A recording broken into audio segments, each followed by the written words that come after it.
It is one of the top consumer complaints in Ohio. Bad contractors who run off with tens of thousands of dollars of homeowners' money. Consumer investigator Danielle Serino explains just why it's so bad here and what she's doing to try to change that.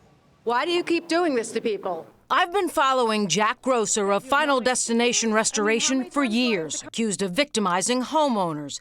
He's now charged with felony grand theft for taking more than $40,000 and leaving a home like this. It's like the same story over and over again. Are all these people lying?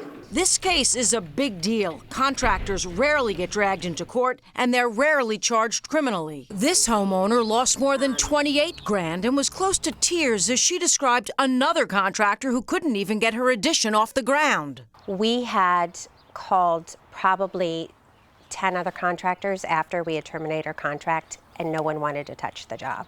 These homeowner horrors happen all the time because of one reason: the laws in Ohio stink. Representative Bill Patman has introduced 4 bills since 2011 to protect homeowners, and all of them died. But Patman's not giving up, recently introducing House Bill 148. It's severely watered-down legislation, but would require statewide registration, a review board, and mandate continuing education that would at least ensure a contractor knows how to use a hammer. You have one registration number, one person signs on it, and if you violate, we come after you. Right now, rogue contractors do their damage, change their company name if someone goes after them, and they're back in business the next day with little recourse for homeowners. Across the country, at least 30 states require some sort of state licensing or registration for general contractors, and at least 11 also have recovery funds to help homeowners. In Ohio, there's nothing. The irony is that most home improvement groups support legislation that reins in bad contractors. If it's harder for a contractor to get a license, I think you're going to start that process of it's just not worth it for them to do it.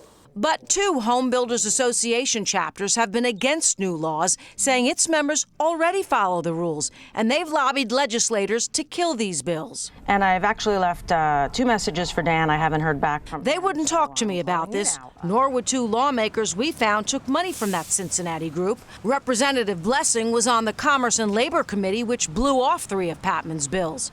In fact, it seems most legislators couldn't care less about this issue. You want proof? I am calling regarding House Bill 148 that was submitted by Representative Patman. I called every single member of the House Finance Committee where Patman's latest bill was introduced. More than 2/3 never called back. As for those that did, only 2 would comment. You know who else wouldn't comment?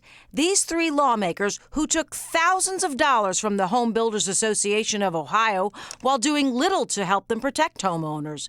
Speaker of the House Cliff Rosenberger, Senior Senator Jay Hottinger of the Transportation and Commerce Committee, which would handle contractor legislation, and Representative Ron Young, who chairs the committee which dismissed many of Patman's bills.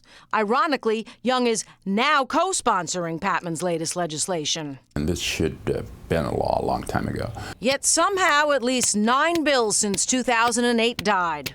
They don't understand the stress that it puts on the homeowner. My husband was not sleeping. Our marriage suffered.